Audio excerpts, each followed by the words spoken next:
Do you get ringing in your ears, whether it's a whooshing sound, sometimes it's a high pitch sound or a buzzing sound?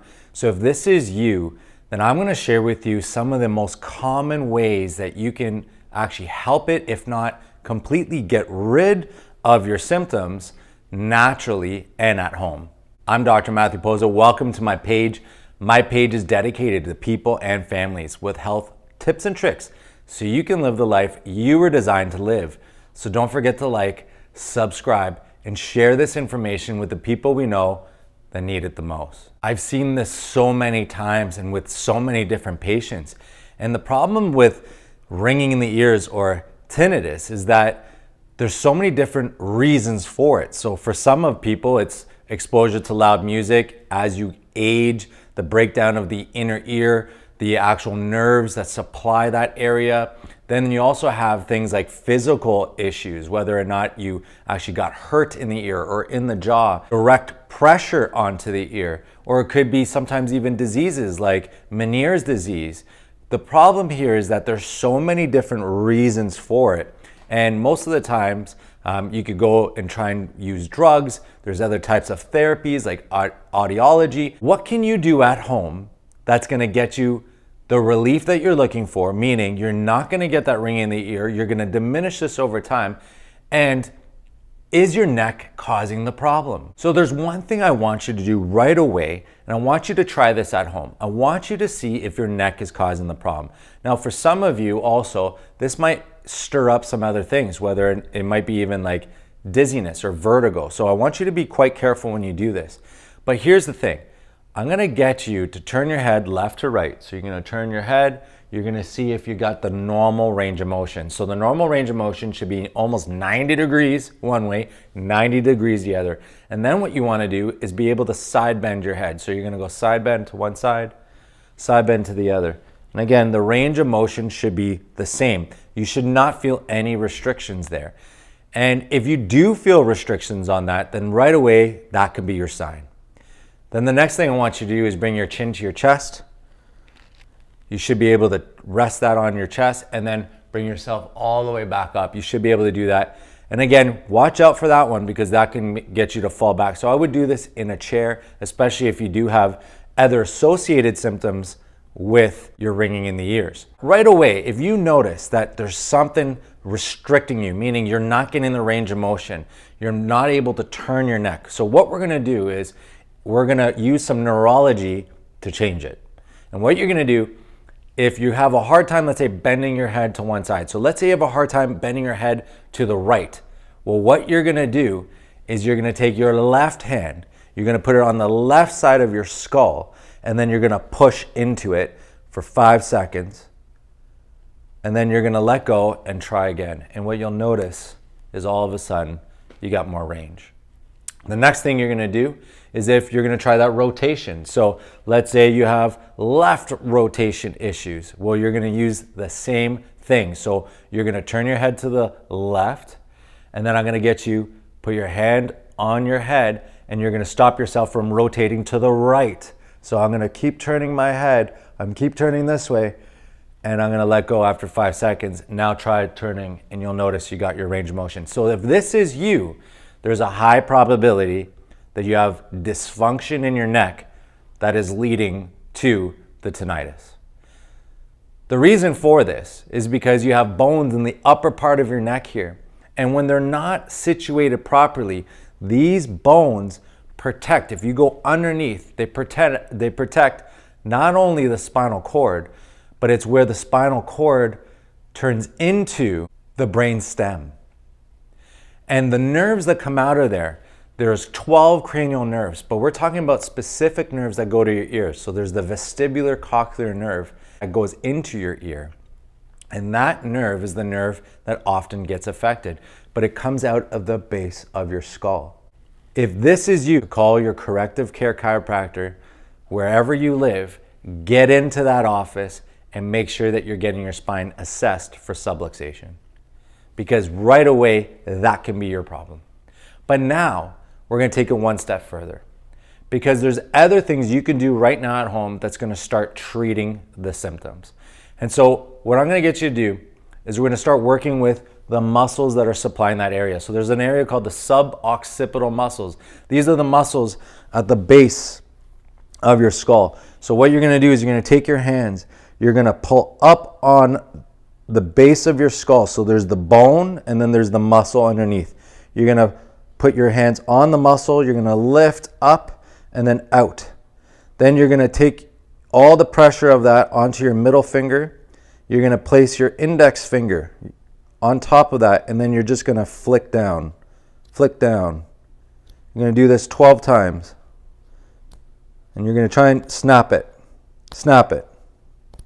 like that.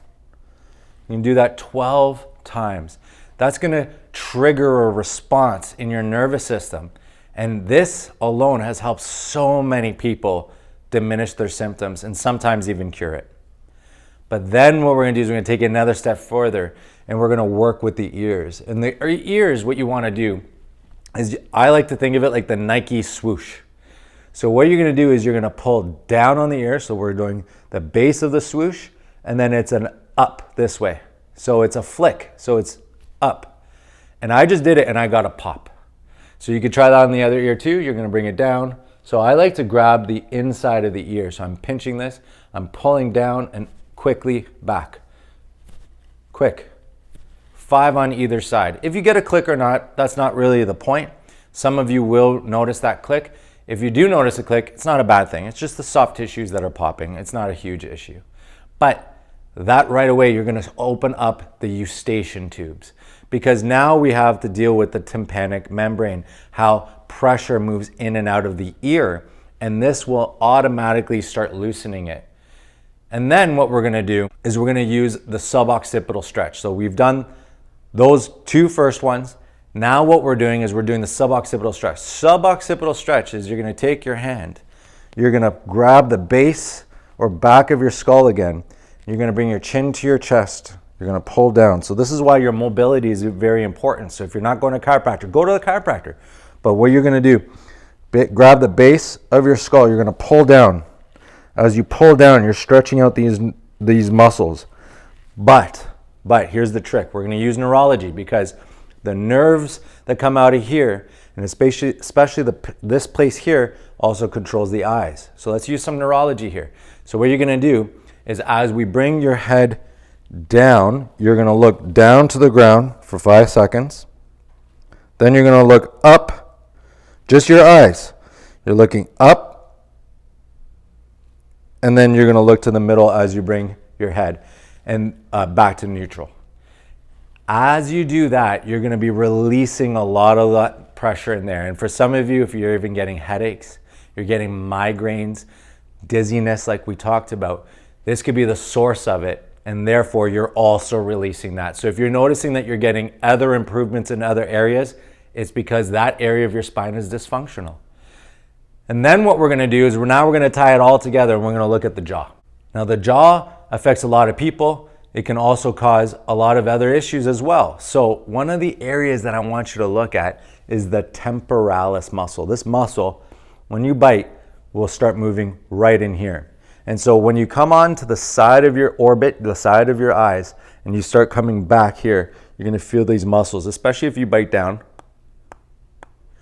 You'll actually feel the muscles on the side. And for some of you, it'll be a really sore spot. Sometimes it'll even be the side that you're getting the ringing in your ears. So what you're going to do is you're going to hold down where you're going to feel that nodule. You're going to feel an area that's really sore. You're just going to hold it down, and then I'm going to get you to start biting, and you're just going to do this 5 times.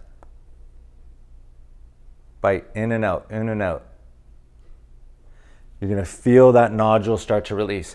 Some of you are going to get even more relief when you do this. And then the last thing you're going to do is you're going to release the SCM. The SCM runs on the side of, or from the side all the way to the front of your neck. And this muscle causes a lot of issues. It can even cause vertigo, dizziness. A lot of people with whiplash. So if you notice that sometimes your tinnitus or your ringing in the ears started after you got into an accident, a lot of these muscles could be at play. So again, it's the dysfunction in the neck. And so what you're going to do is you're going to turn your head to one side. This one is, I'm looking to the left, so we're working my right SCM. And what you want to do is you want to slightly arch back. You want to slightly arch back. Now, as you do this, as you're arching backwards, you're stretching out this. And I like to overpressure. So I'm taking my left hand, I'm pushing it on my shoulder as I arch back. I'm feeling a nice pull in here. I'm going to hold this for about 20 seconds or as much as I can handle it. Especially if you got vertigo, you got dizziness. I want you to be quite careful with that, because if you've had years of dysfunction in your neck, you're not going to a chiropractor, you're not taking care of your spine, well, this can really stir you up. So I want you to be extremely diligent, very careful with this. And the moment if you start getting symptoms, I want you to stop, because the point of this is to get your relief, not to cause it, not to cause issues. So you're gonna bring yourself over, hold that for, like I said, about 15 to 20 seconds, as much as you can do, and then you're gonna release. You can do the same thing on the other side. It's always good practice to make sure your body's nice and balanced both ways. Again, you're feeling that pull. Most of you will notice one side will be worse than the other. And then the last thing that we have to look into is things that are causing inflammation in your body. One of the things that we have to look into is reducing inflammation in your body. And so the inflammation could be clogging these areas. It could be getting in the way of that nerve being able to fire. And so what we want to do is we want to reduce that stress on your body. So the first thing I'm going to get you to start taking out of your diet is going to be dairy. The second thing is going to be refined sugars, wheat, oats, and peanuts. Those are the most common inflammatory foods that you're consuming or that you can be consuming. And so I want you to start eliminating that as you start with this treatment. And then, like I said, if you're noticing that your mobility is off, this area of your spine is off, as a chiropractor, when we reset the spine and we're working on those muscles, we're working to reset your neurology, then what ends up happening is these symptoms start to alleviate. So can your tinnitus or tinnitus, depending where you're from, or your ringing in the ears be coming from your neck? The answer is absolutely. And it's often the most misdiagnosed and mistreated parts of your body that could be the reason why you have what you have. Leave us a comment down below. Let me know how you're doing. Let me know where your struggles are. Thank you for watching. Please don't forget to like and subscribe to my page for more information, more health tips, so that way you can live the life you were designed to live. Until next time, we'll talk to you soon.